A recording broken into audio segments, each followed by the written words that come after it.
kita akan bergabung dengan peneliti Litbang Kompas, Mas Yohan Wahyu, untuk mengupas apa saja hasil hitung cepat Litbang Kompas yang datanya sudah masuk 100% pada malam hari ini. Mas Yohan, terima kasih sudah bergabung di Kompas Malam Spesial Pilkada. Angka-angka ini menarik untuk disimak. Sesuai dengan hasil survei Litbang Kompas sebelumnya pada tanggal 9 Februari, ada keunggulan yang sama, yaitu pasangan calon nomor urut 2 menempati posisi pertama unggul. Tapi ada perubahan di yang unggul kedua dan unggul ketiga. Bisa Anda jelaskan, Mas? Ya, ini sebenarnya hitung cepat ini sudah kita rangkaian dari kita melakukan sampel dari 400 TPS ya. Dan hasilnya tidak jauh berbeda dengan survei kita di awal Februari itu. Memang pasangan Basuki Jarot menempati posisi pertama, sama dengan survei. Kemudian yang kedua adalah pasangan Anies Sandi dan ketiga Agus Silviana. Ada yang menarik memang dari kenaikan, kalau kita coba bandingkan dengan hasil survei ya. Kalau di pasangan Anies hasil survei mengalami lonjakan 9%. Ini sebenarnya hampir tidak jauh berbeda dengan hasil survei kita, sekitar 32%-an. Ini naik sekitar 5%-an dari hasil survei kita. Artinya memang ada berbanding lurus ya antara respon persepsi publik di survei itu dengan respon atau tindakan pemilih di bilik suara dengan hasil 400 TPS yang menjadi sampel quick count kita. Memang hampir sama. Hampir sama ya. Yang menarik lagi Mas Yohan adalah tingkat partisipasi pemilih di Jakarta. Ini adalah kalau dalam 5 tahun terakhir ya, kontestasi politik mulai dari Pilkada 2007 sampai 2012, termasuk pemilihan presiden dan pemilu legislatif, ini angka ini relatif tinggi.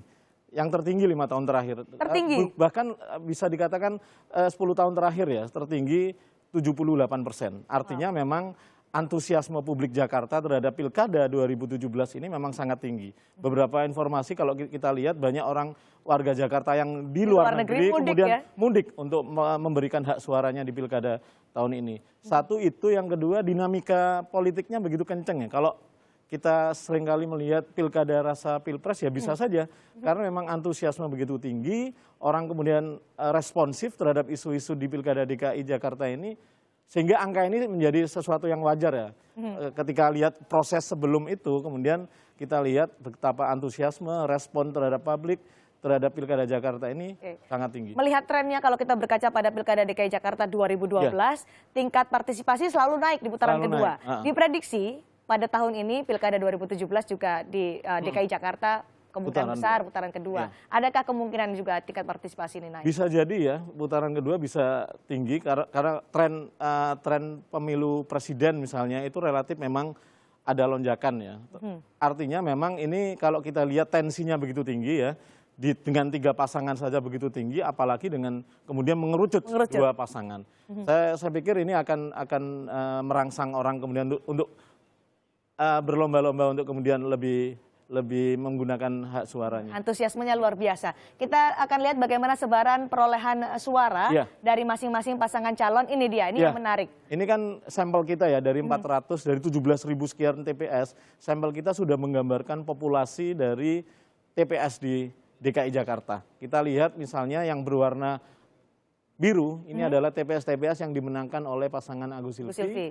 Kemudian yang berwarna merah pasangan Basuki Jarot, dan berwarna hijau, berwarna kuning adalah pasangan Anies Sandi. Sementara yang hijau ada 1 TPS, hanya 1 relatif imbang suaranya. Tidak ada yang kemudian memenangi di TPS itu. Artinya memang ini representatif dari populasi TPS di Pilkada DKI. Ini juga merepresentasikan kantong-kantong suara dari masing-masing pasangan calon. Bisa saja kalau kita lihat ini kan relatif menyebar ya kantong-kantong suaranya. Kalau kita lihat kekuatan, hasil survei kita mengatakan strong voter itu ada di pasangan Basuki Jarot.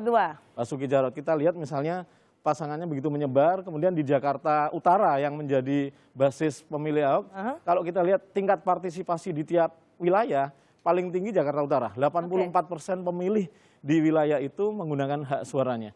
Dari semua warna-warna yang ada di sini, merah, kuning, kemudian biru, ada 1 hijau, adakah yang mengejutkan bagi tim Litbang Kompas sebenarnya tidak bisa terprediksi ternyata itu terjadi pada Pilkada DKI kali ini?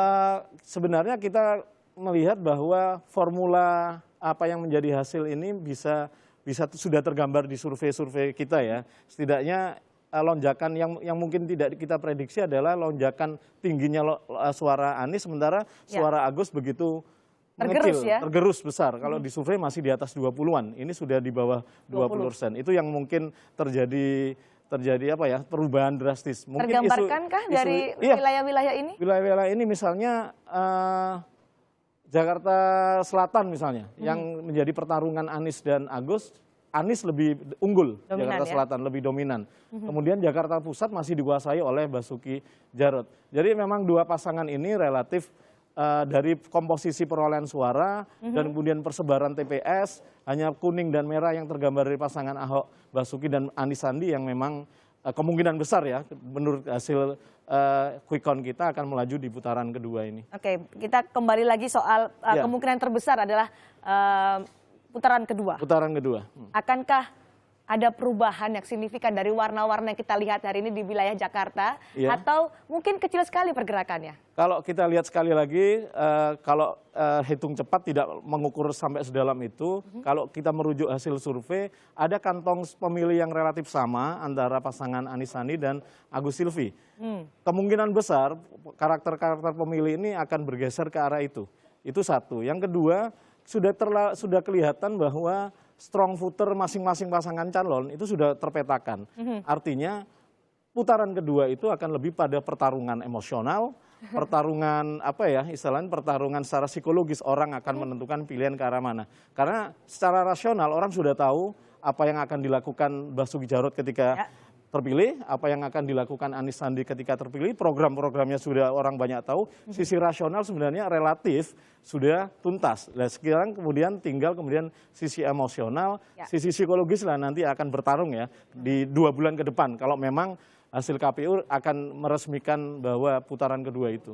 Artinya kotak-kotak kecil yang berwarna biru ini nantinya menjadi battlefield, pertarungan dua pasangan itu tentu. Meskipun kalau dari karakter pemilihnya ya, segmen pemilihnya, pasangan pemilih dari pasangan Agus Silvi ini adalah juga hampir sama dengan karakternya dengan pemilih Anies Sandiaga. Tapi peluang yang sama juga bisa saja pasangan Basuki Jarot mampu merebut itu. Itu adalah peluang bagaimana menuju ke putaran kedua nanti. Pilkada DKI Jakarta. Kembali kita akan melihat soal tingkat partisipasi lagi, ini ada sekitar suara sah 77,05%, ini juga lebih tinggi dibandingkan sebelumnya, Mas Yohan. Intinya kan sebenarnya ada sisi emosi publik ya terhadap pilkada kali ini lebih tinggi.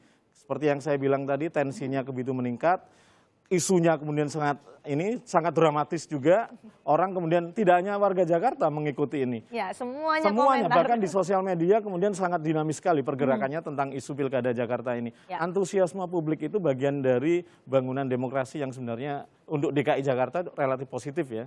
Baik, itu relatif positif. Kenapa kita dari tadi berbicara soal kemungkinan terbesar untuk menuju ke putaran kedua dalam pilkada DKI Jakarta ini, saudara? Karena sebagai provinsi yang punya sifat khusus, Jakarta punya aturan berbeda dalam menentukan pemenang pilkada. Salah satu calon yang harus mengantongi lebih dari 50% suara untuk bisa keluar sebagai pemenang pilkada. Jika kurang dari 50% plus 1 suara, maka akan digelar putaran kedua. Sesuai rencana, putaran kedua akan dimulai dengan penetapan 2 calon yang berhak ikut. Calon yang melaju ke putaran kedua adalah yang mengantongi suara terbanyak. Penetapan dilakukan oleh KPUD DKI Jakarta pada 4 Maret mendatang. Dan tahapan berikutnya adalah rekapitulasi daftar pemilih yang berlangsung sejak 5 Maret hingga 19 April.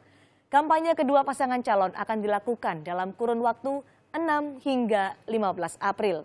Dan pemungutan suara yang paling menentukan ini akan dilakukan pada 19 April 2017, diikuti dengan masa penghitungan suara yang akan berlangsung hingga 1 Mei 2017. Baik, terima kasih Mas Yohan. Tadi sudah membahas, kita pasti akan menghadapi situasi politik yang juga lebih seru, lebih menentukan pada putaran kedua Pilkada DKI Jakarta. Terima kasih sudah bergabung.